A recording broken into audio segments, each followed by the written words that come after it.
Hi everyone, welcome back. I missed you all so much last week. I hope you've had a good 2 weeks. So today we're going to be covering the case of Charlie Brandt, and I don't even know where to start with this one. And I know I say that so many times, but this case...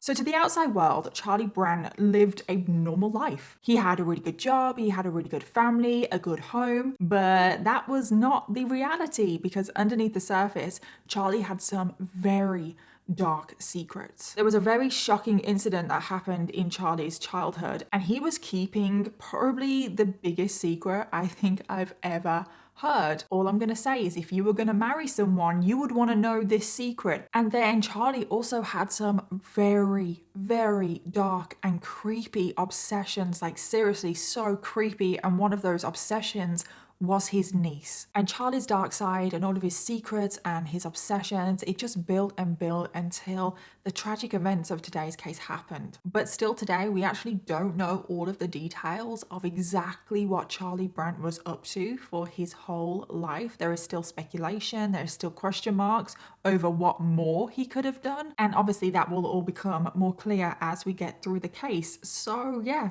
let's just jump in. So I just want to give a huge thank you to today's sponsor, and that is HelloFresh. So HelloFresh, where do I even begin? I bloody love this service. With HelloFresh, you get delicious recipes with fresh ingredients delivered straight to your door. Every week, HelloFresh just takes the stress out of planning and prepping for dinner every week. One of the main things that I love about HelloFresh is the variety. I never get bored of the meals. Before HelloFresh, I would just get stuck in a rut and I would cook the same meals every single week, and it would just get so boring. But with HelloFresh, there are always new meals to discover. They add new recipes all the time, and right now there are a lot of seasonal full flavors to choose from, and I end up trying so many new meals. I end up trying new things every single week. But even though HelloFresh is all about discovering new foods and trying out different things, your favorite meals do come back around. After using HelloFresh for nearly a year now, I do have my tried and true favorite meals. The creamy truffle and mushroom pasta, I'm talking to you because that is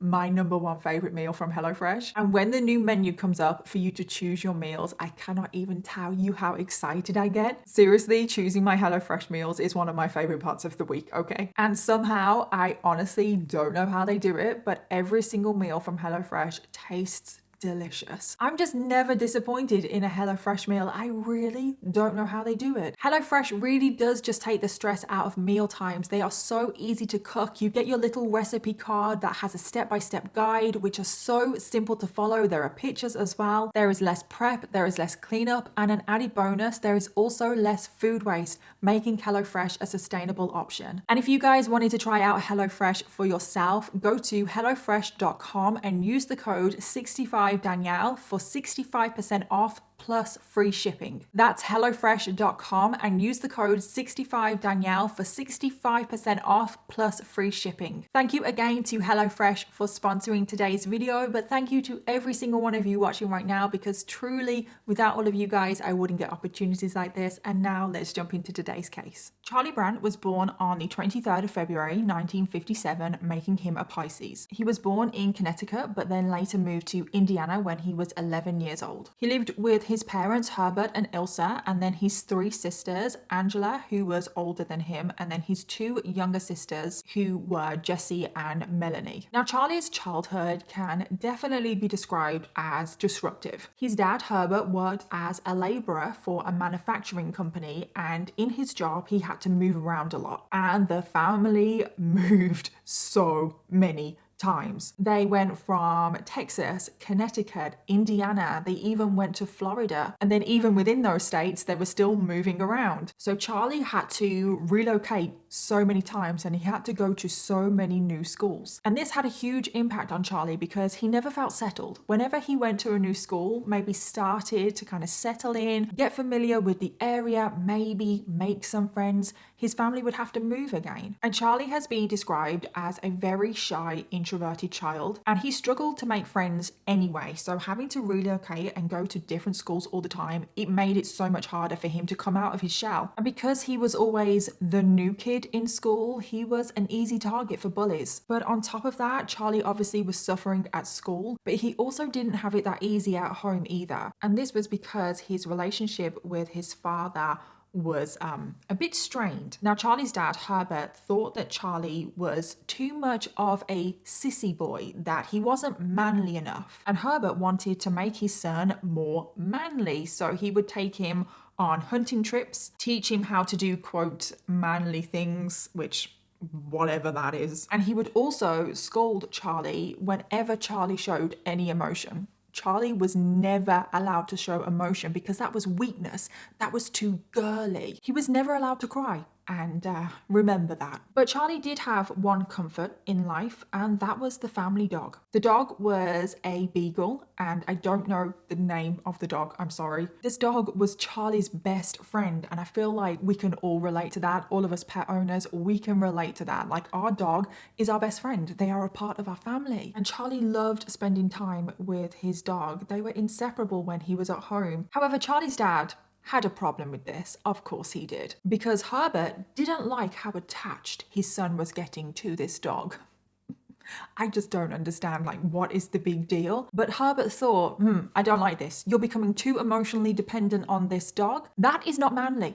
No. But I think what possibly annoyed Herbert more than anything else is that the dog would always misbehave for him. But for Charlie, the dog was perfect, so well behaved. And this really annoyed Herbert because he wanted authority over the dog. He never once thought to himself that he was the problem. And Charlie's dad just always used to get angry at the dog, just always used to shout at it, not be very nice, which was possibly the problem. Herbert, dogs don't really respond to that. But for Charlie, this dog was everything to him. This dog was the one ray of hope he had in his life. But unfortunately, that would not last forever, because when Charlie was aged 13, an absolutely terrible incident occurred that would change Charlie's life forever. And ultimately, I do believe that this was the moment that triggered off the series of events that happen in this case. Like, I do feel like this was the trigger point. And I do need to warn you all now, something does happen to the dog, so just prepare yourselves for that. It's not going to be nice to hear, and things escalate very quickly from this moment on. So what started all of this was that one day the whole family were on vacation, and it was over the holiday period, and one day Charlie and Herbert were out hunting, doing manly things, and they took the dog with them on their hunting trip. So they were out hunting, they were shooting their rifles, and all of a sudden the dog ran away. I don't know what happened. I don't know if the dog got scared, got spooked. I don't really know, but the dog just ran away, and it ran away into some bushes,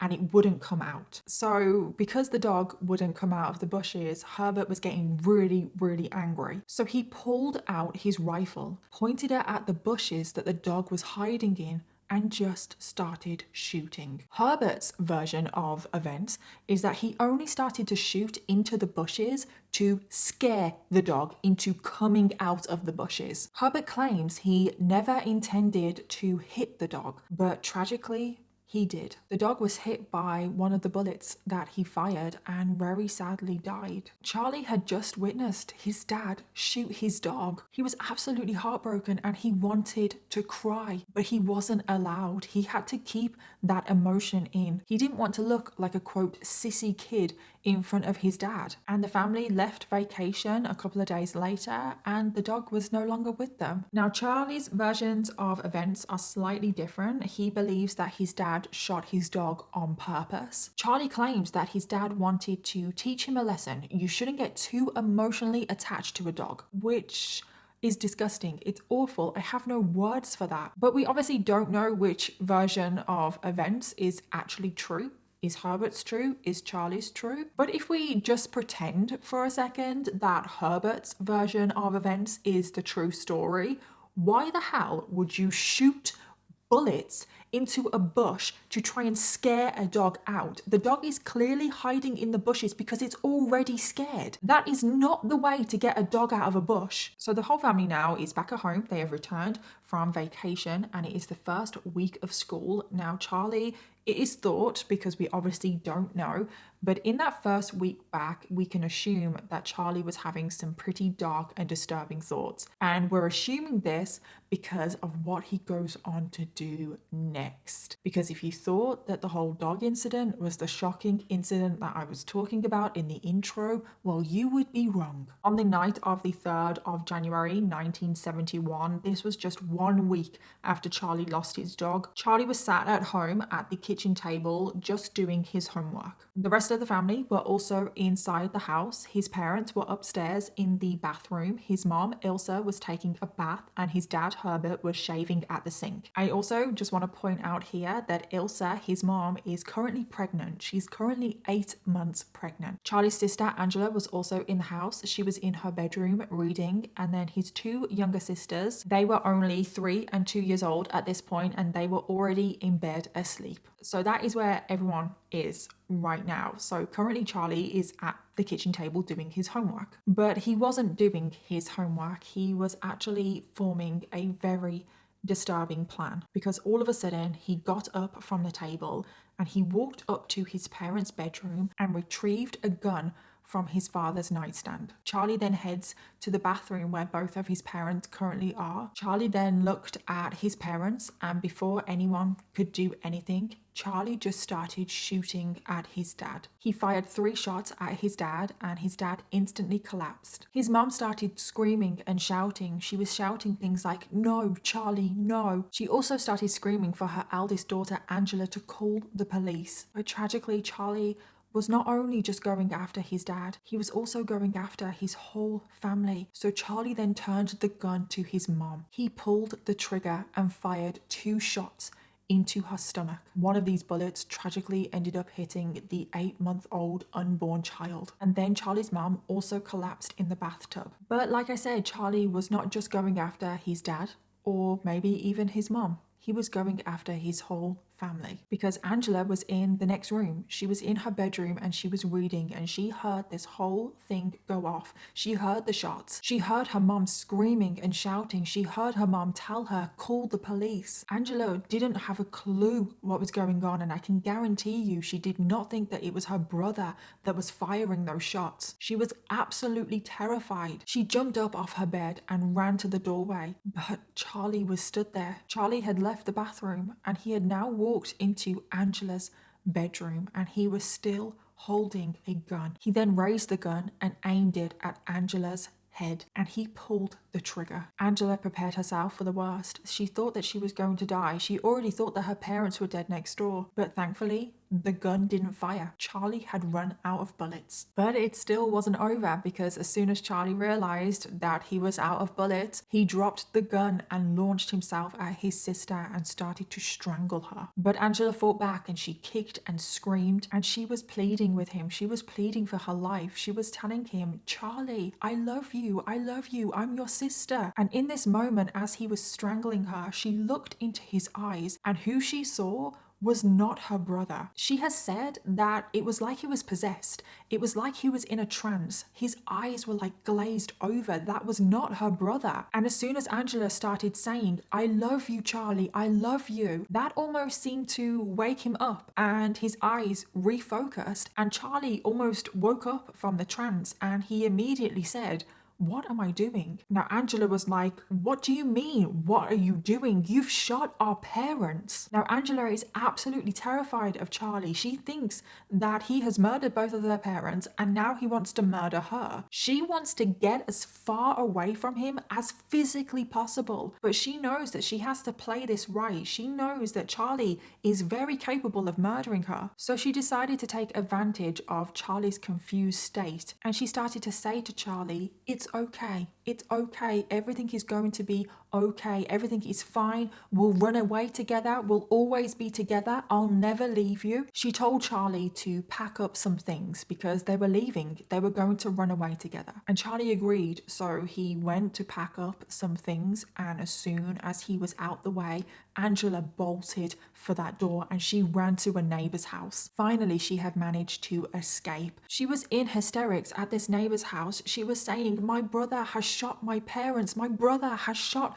my parents. He has killed them. Please call the police. Please call an ambulance." But back inside the house, what Angela didn't realize is that their dad, Herbert, even though he had been shot 3 times in the back, had managed to get himself up, get himself to a phone, and he managed to call an ambulance. So an ambulance was already on its way, and also the police were already on their way as well. So the ambulance arrived not too long after Angela managed to escape from the house. They found Herbert lying back on the floor, and even though he had been shot 3 times, they managed to treat him, and Herbert amazingly survived this attack. But very sadly, the same could not be said for Charlie's mother, Ilsa. After receiving 2 gunshot wounds to her stomach, tragically, Ilsa, who was only 37 years old, and her 8-month unborn child both lost their lives. And bloody hell, oh my god, that was absolutely horrific, wasn't it? For Charlie to go on a rampage against his whole family, he was about to murder every single person in that household. If he had successfully murdered Angela,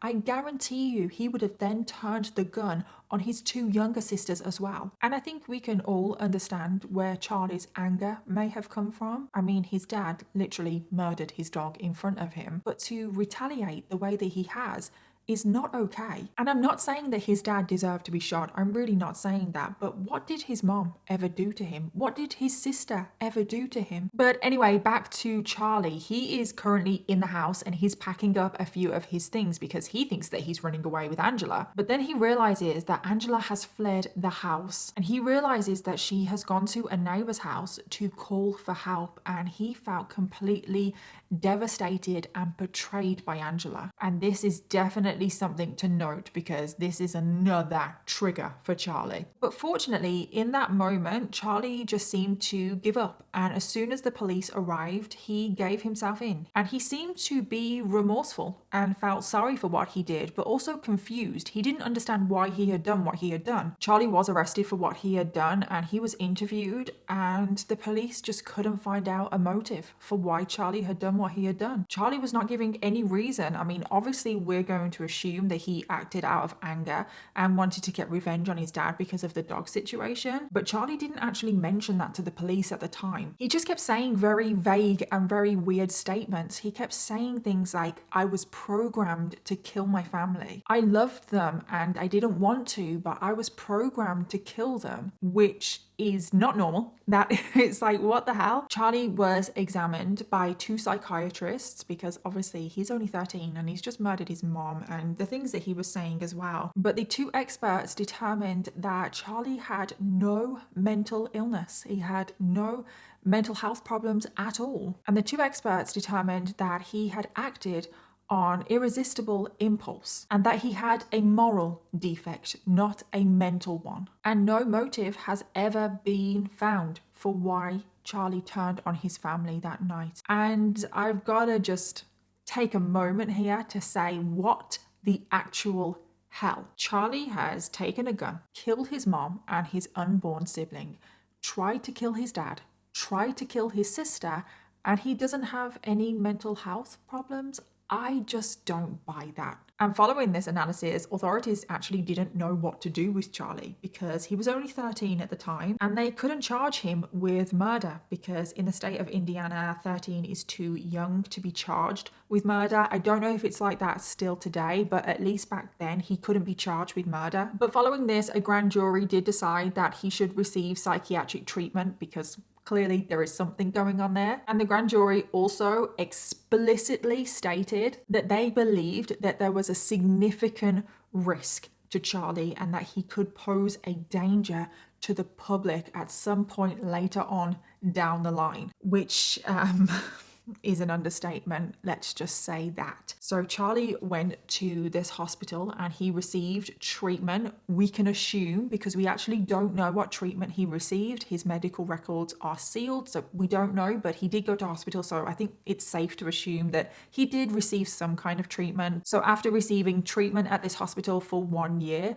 Charlie Brandt was released, which is honestly unbelievable to me because he has shot and murdered his mom and his unborn sibling and attempted to kill 2 other family members, and he only received 1 year's worth of treatment. So after Charlie is released from hospital, he goes back and lives with his dad and his 3 siblings, which include Angela, which don't forget he has tried to murder her. I just think it's absolutely crazy that Herbert moved Charlie back into the house with his 3 other children when Charlie could possibly pose a threat to their lives. I mean, I do get it. It's like, where else is Charlie going to go? But I just think that whole situation is crazy. And Angela, poor Angela, she was absolutely terrified of Charlie. She did not want to live with him. She was scared of him. I mean, of course she is. You would be scared of anyone who has tried to murder you. But apparently Herbert had completely forgiven Charlie. Herbert was actually the one that petitioned for Charlie to be released from that hospital. Herbert had stayed loyal to his son throughout the whole process. But not just that,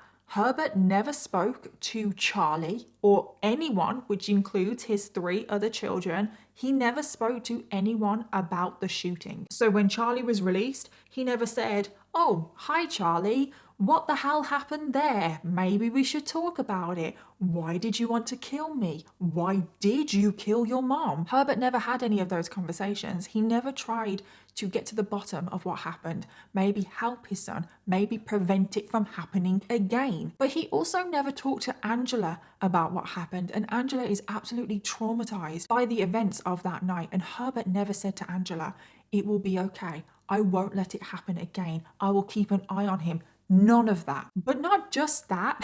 This is what really gets me. So remember, Charlie has 2 younger siblings who at the time of that attack that night were the ages 3 and 2. They were too young to realize what was going on that night. They were asleep in their bed. And Charlie's dad never told his 2 youngest daughters how their mom had died. Those 2 younger children believed that their mom and their sibling died in a car crash, because that is the story that Herbert spun. Those 2 young girls, Jessica and Melanie, went through pretty much their whole life until they were in their 30s thinking that their mom had died in a car crash. They had no idea that actually their older brother had murdered their mom. Imagine finding out that. Imagine finding out that your older sibling was actually the reason your mom is no longer here. Angela was also never allowed to speak about what happened. Herbert literally wanted to keep this a secret from the entire world. So no one ever spoke about this incident. No one said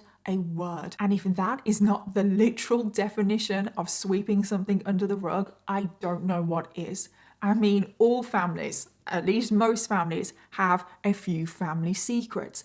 But oh my God, this has to be the biggest family secret I think I've ever heard. So pretty much in the end, I know he went to hospital for a year, but pretty much Charlie has gotten away with murder. Okay, so it already feels like I've covered a whole case already, because I pretty much have. And it's just unbelievable. Like, I still cannot get over that whole situation. I really can't, but we are about to enter into another crazy situation. So following Charlie's release, he went on to live a pretty normal life. He went back to high school. He actually made some friends. He actually settled in really well. He was a pretty high achiever at school. And I just think that this is really weird, because before he killed his mom, he really struggled. He really struggled to fit in. But now that he's killed his mom, he seems to have friends. He seems to actually be thriving in life, which is terrifying. So he eventually graduated high school. He went on to college and got a degree, which was in engineering. And then he went on to find himself a job as a radar technician for Ford Aerospace in Florida. And then at the age of 29, I know we are skipping ahead a bit, but there isn't really much information about his life in this middle bit. And then at the age of 29, Charlie would meet a woman that he would soon go on to marry. And this was a woman called Terry Helfrich, and he was introduced to Terry through his best friend, Jim Graves. And when Jim introduced Charlie to Terry, they both hit it off. Terry was described as having a carefree personality. She was just very kind, very sweet, and Charlie quickly became infatuated with her. And it wasn't long until they were married. It was a very whirlwind relationship, but they seemed to have the perfect relationship. At least that is what everyone around them thought. They were the couple that people envied. They just seemed to have everything. They seemed to be so in love. They moved into a nice beach house together in Florida. Everything on the outside seems great, but as we know, that is not always the case. Because as we already know, Charlie has a very dark secret, and he also has a very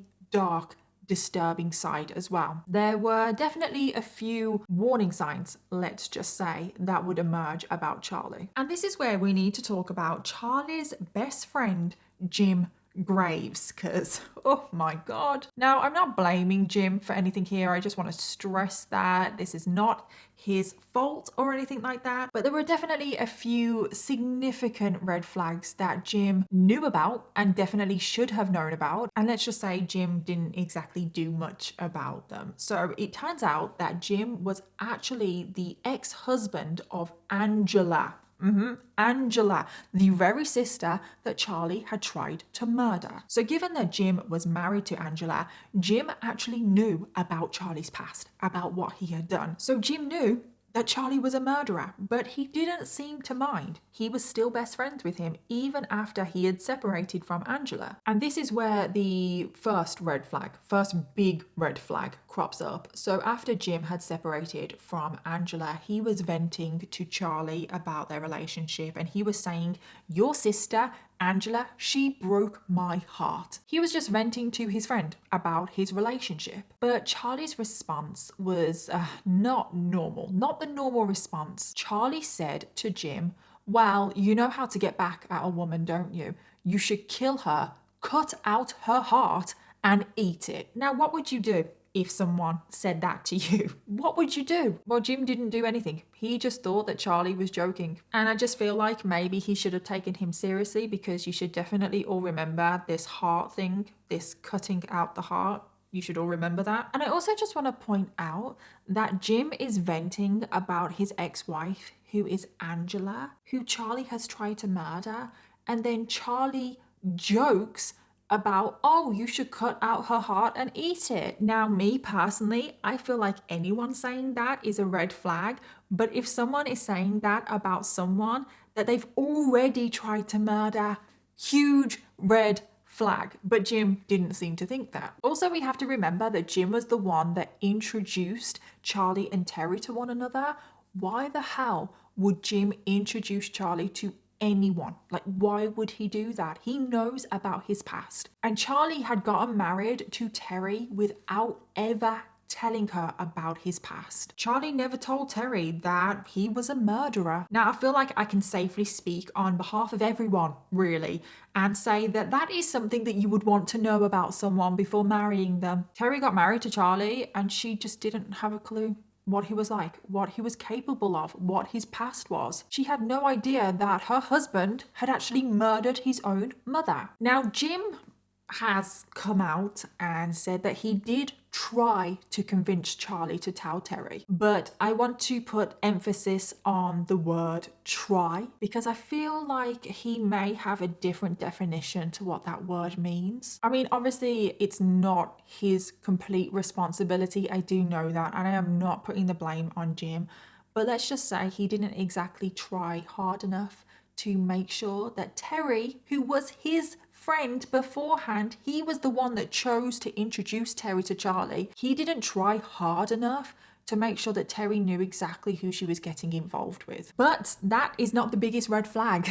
No, no, no. The biggest red flag actually came a few years after Terry and Charlie had been married. So Terry, Charlie, and Jim, because Jim was really close to the couple, they were all out drinking, out for the night, and Charlie went to the bathroom. So it was just Terry and Jim. And Terry has this terrified look on her face, and she turns to Jim and says, "I think my husband has murdered someone." And Jim responds, "Whoa, what do you mean?" But then Terry went on to explain that a woman was murdered not too far from their house. And this woman had been decapitated and her heart had been cut out. Remember I said about the heart cutting, and you should remember it.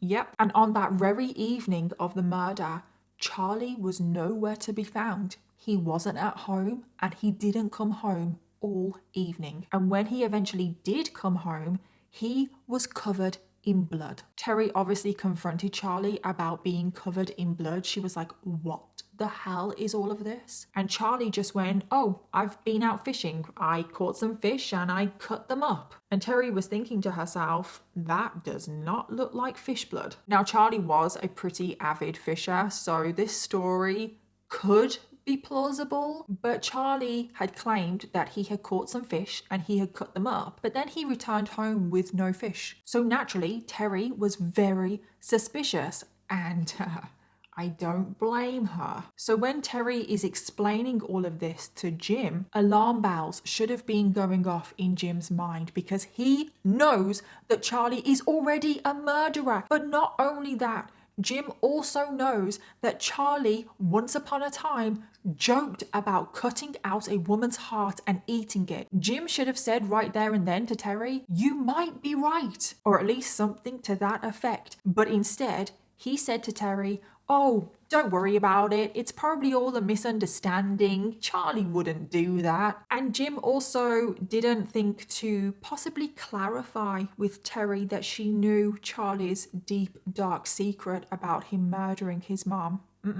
Jim just swept it under the rug like everybody else. And I think Terry was really convinced that Charlie could be responsible for that murder, and she wanted to go to the police, but Jim was the one to convince her not to. So Terry decided to put this whole incident behind her, and she never found out whether Charlie was responsible for that murder or not. And take note of this because it does come back up. But following this potential murder incident, Charlie and Terry remained married and happily married for another 15 years. 15 years go by and Terry is still in the dark about Charlie and exactly what he has done. But the secrets and the weird obsessions do not end there, because now we need to talk about Charlie's secret obsession with his niece. Charlie's niece was a woman called Michelle Jones, and in 2004 she was 37, and she worked as an executive for the Golf Channel in Orlando, Florida. Now, she was extremely hardworking. She was described as a very social person. She was very energetic. She was extremely close with friends and family. She had a lot of people around her, and she was very close to her aunt Terry, who is obviously the Terry in this story, and she would spend a lot of time with Terry,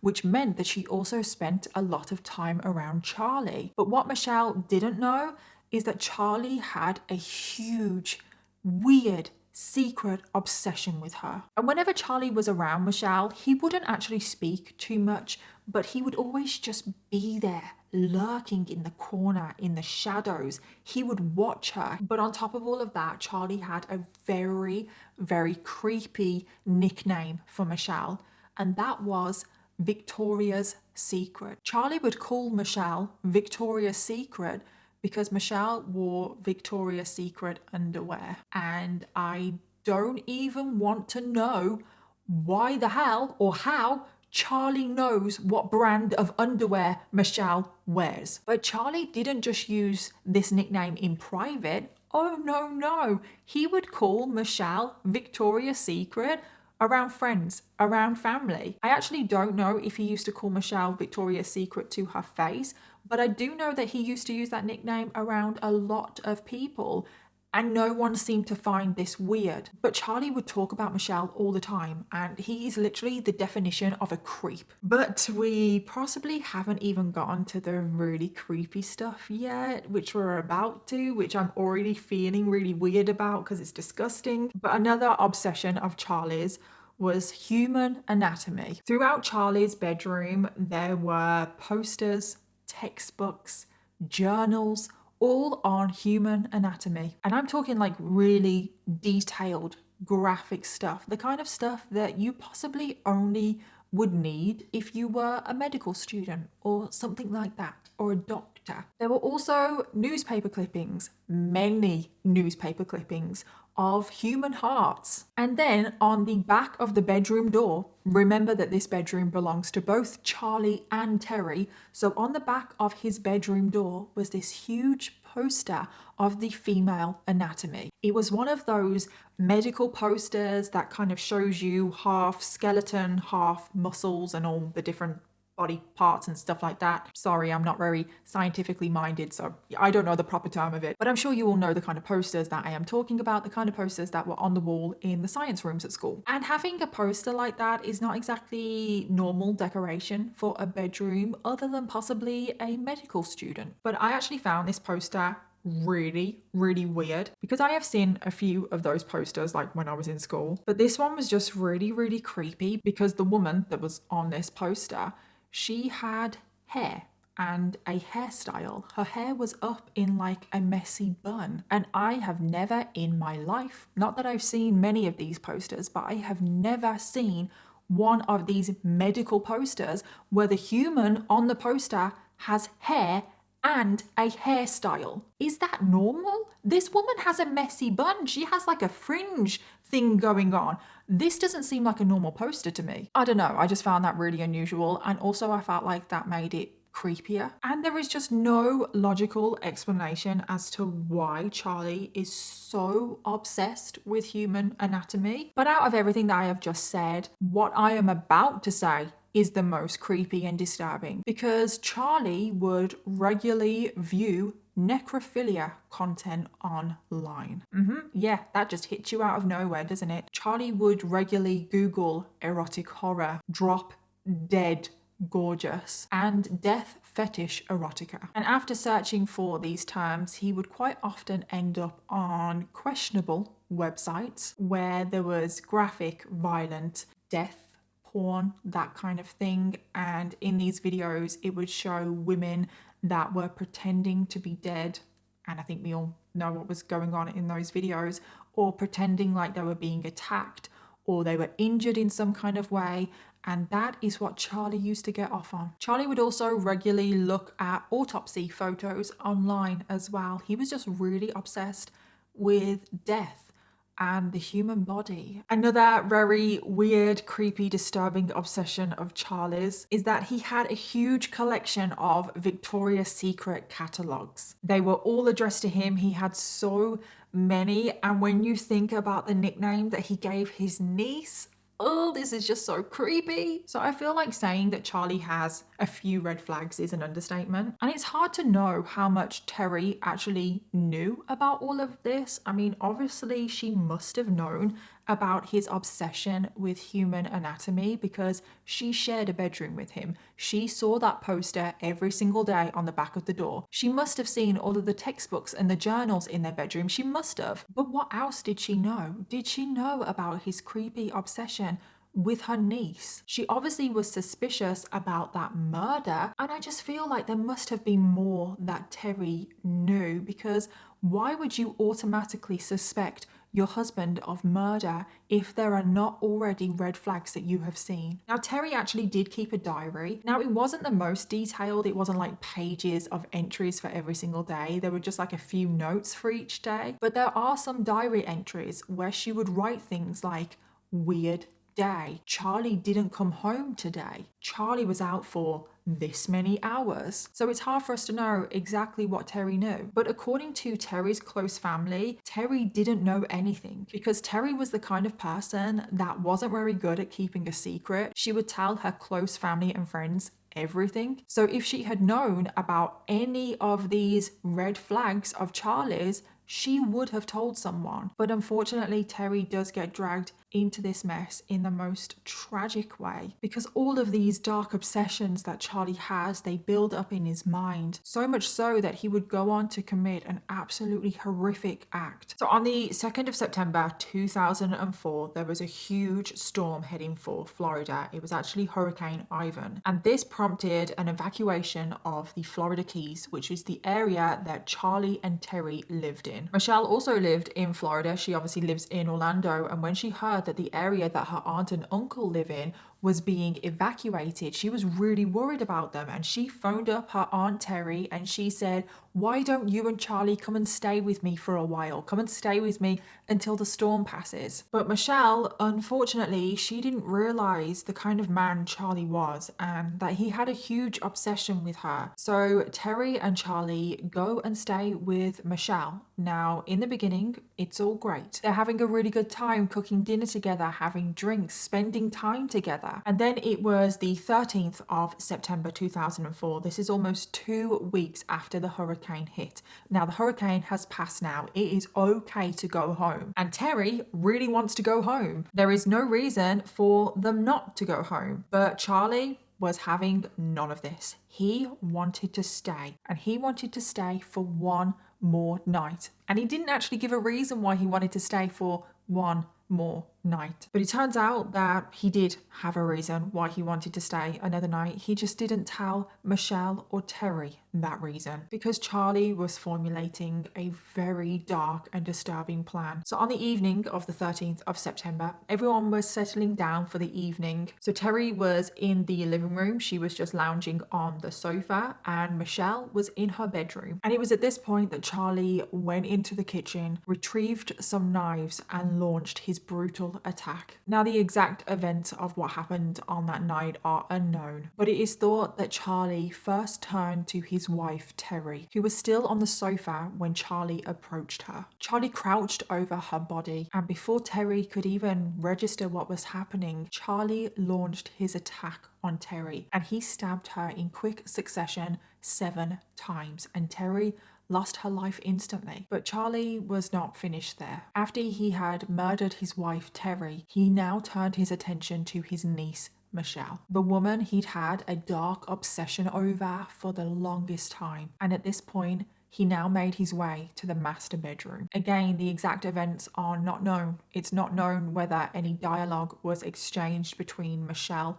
and Charlie. It is also not known if any sexual advances were made by Charlie. But sadly, what we do know is that at some point Charlie picked up a knife and he used it to stab Michelle once in the chest. And Michelle lost her life from this one stab wound. But unfortunately, the murder alone was not enough for Charlie. We all know about his dark obsession with human anatomy, his hard obsession cutting out things, all things like that. We all know it by now. Following the murder, he removed Michelle's bloody clothes. He then proceeded to dismember and dissect Michelle's body. With the use of 2 separate kitchen knives, Charlie went on to decapitate Michelle's head, sever off her left leg, remove her breasts, disembowel her organs, and then finally he cut out her heart. Tragically, it seems like the attack on Michelle was the accumulation of all of Charlie's sick desires and his obsessions. And then after Charlie finished brutally murdering his wife and niece, he took a shower.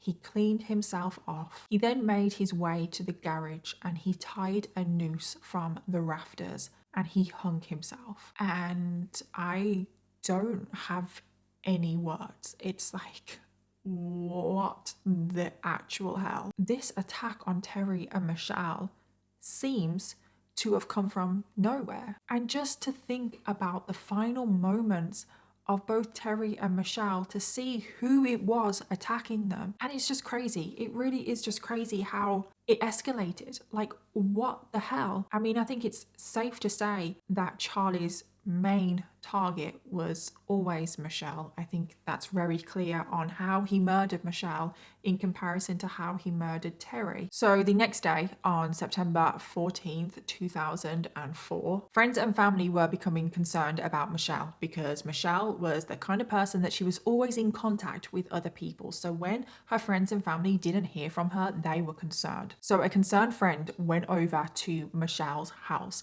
and they were able to see into the garage. And this is when they saw Charlie's body hanging from the rafters. And that sight alone would be absolutely horrific. And I'm just really glad that that friend didn't go into the house and straight away phone the police, because I am so glad that they didn't come across Michelle's body themselves. So they immediately phoned 911. So the police then arrive at the scene and they kick down the door and they come across an absolute horror scene. I mean, can you imagine what that master bedroom would have looked like in the way that Charlie had murdered Michelle? The police found Terry and she was stabbed to death on the sofa, and then they came across Michelle's body, and Michelle's body was stabbed to death as well.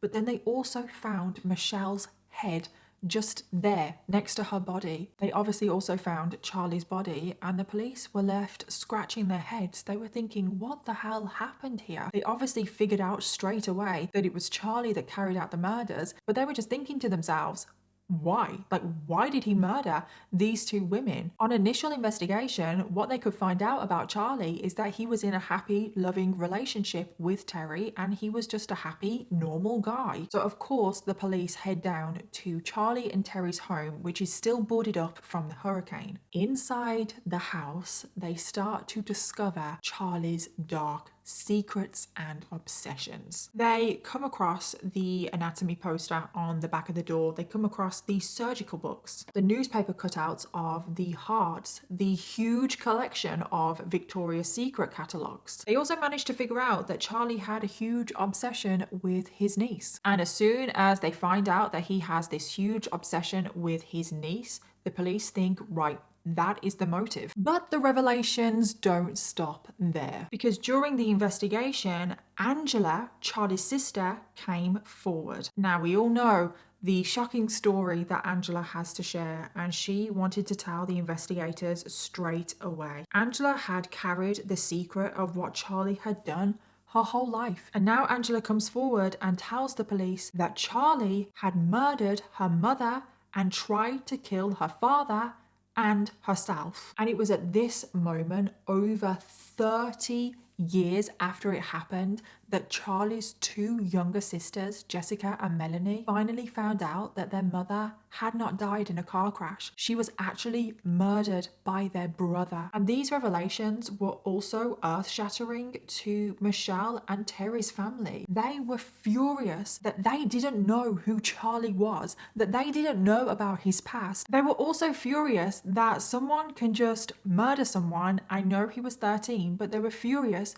that Charlie was just able to murder his mom, go to this hospital for a year, and then no one actually know what he's done. But things were not over just yet, because now the police had learnt about Charlie's past, and they also knew all about his weird obsessions with human anatomy and heart removal. Combined with how Michelle was murdered and that her head was decapitated and her heart was cut out, the police start to think to themselves, there is no way that this man has gone from killing his mom at the age of 13 to now 30 years later, this being his next murder. They were thinking, I can guarantee that this man is a serial killer. So the next line of investigation for the police, they start to think, does this man have any more victims? The police start poring over cold cases. They also learn that with Charlie's job, he traveled a lot, which gave him a lot of opportunity to have a lot of victims. And because Charlie had a very specific MO, I mean, it's not exactly very common, is it, for a victim to be decapitated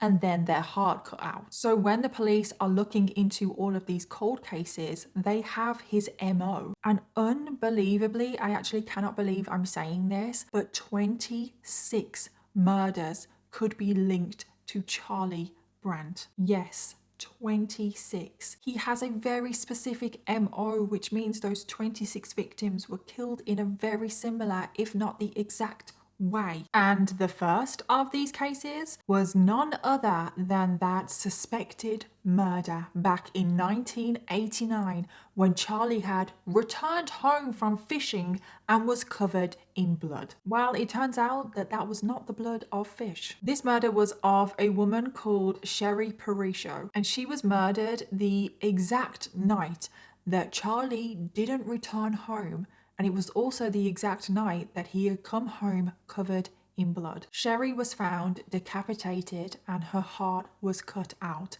and her body was found 4 blocks away from Charlie's home. At the time, the police had no idea who had done this murder. But now, 17 years later, now that they knew Charlie's MO, they knew that Charlie was responsible for this murder. The police also learned from Jim Graves. Remember him? The police also learned from Jim Graves that it was this murder of Sherry that Terry was concerned about. And with Jim's testimony and the way that Sherry was murdered and where she was murdered, this was enough evidence for the police to close the case and definitively link the murder of Sherry Parisho to Charlie Brandt. But there was more murders. In 1995, the body of Darlene Toller was found wrapped in a blanket on the side of a highway. She had also been decapitated and her heart cut out. Again, at the time, the police had no idea who had killed Darlene. But now, almost 10 years later, now the police knew Charlie's MO,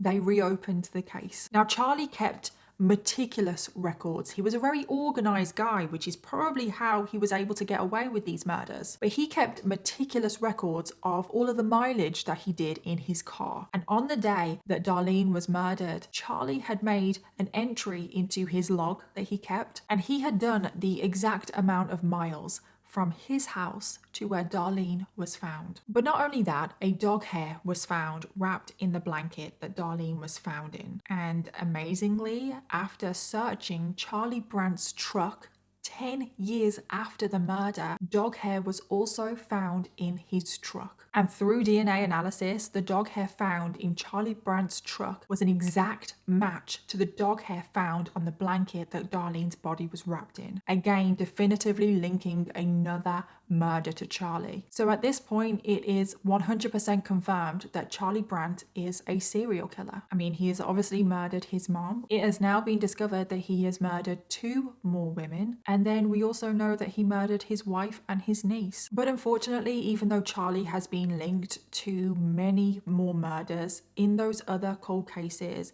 there isn't enough evidence to definitively say that Charlie Brandt is responsible. However, given the eerily similar MO, detectives think that Charlie Brandt is responsible for many more murders. And that was the case of Charlie Brandt, which was just shocking all round. I do fully believe that Charlie has more victims. There is no doubt in my mind. And obviously he intended to kill his whole family in the beginning, but he only ended up killing his mom, and obviously that was all triggered by his dad murdering his dog. But then another big trigger, I think, was the fact that his sister rejected him. I didn't actually quite fit this into the story because there was just so much to get through. But when Charlie married Terry in 1986, Terry had invited his sister Angela, but Angela didn't want anything to do with him, so she didn't attend his wedding. And this really hurt Charlie. Again, he felt like his sister abandoned him, just like he felt like she abandoned him on the night that he murdered his mom. And I believe that when his sister abandoned him, even though she didn't, but in his mind she did, when she rejected him again by not going to his wedding, I think that that was possibly another trigger for him that then resulted into him becoming a serial killer. And obviously I'm not blaming Angela at all. I don't blame her for not wanting anything to do with Charlie. I'm just kind of speculating as to what the hell happened. And it's just weird that the first murder and the last murders that he committed are personal. The first murder is what started it all, what triggered off and awoke the serial killer in him. And then it was the last murders. They were so personal. I do believe that those other murders leading up to the murder of Michelle was just a build-up to Michelle. Those last murders are what ended it. I mean, obviously that is all just me speculating. That is my mind running away from me, but we will never truly know what actually was going on in his head. But I just want to end this video by focusing on the victims of this story. Terry Brandt was described as a bubbly, fun, loving person who loved her family and tried to live life to the fullest. She put her trust in her husband Charlie, who would then tragically be the one to take her life.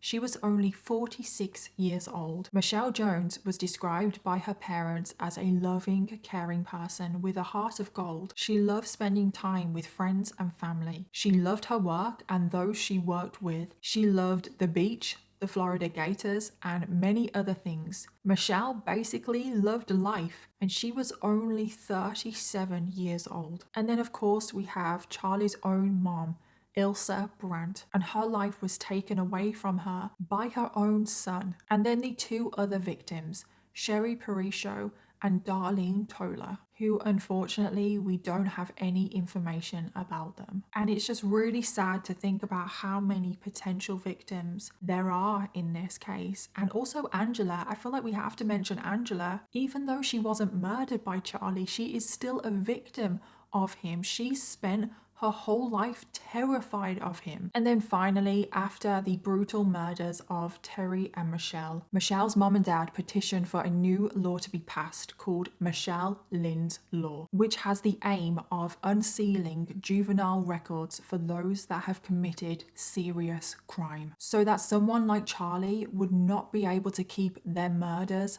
and their past hidden from those close to them. This law has now been passed in Florida, and they hope that one day this law will be passed in all states. So that is where we're going to end this video. As always, let me know your thoughts, theories, and opinions. And also don't forget to let me know your case suggestions in the comments down below, because I always want to know what you want to hear next. Thank you again to HelloFresh for sponsoring today's video, and I'll see you all in my next one. Bye.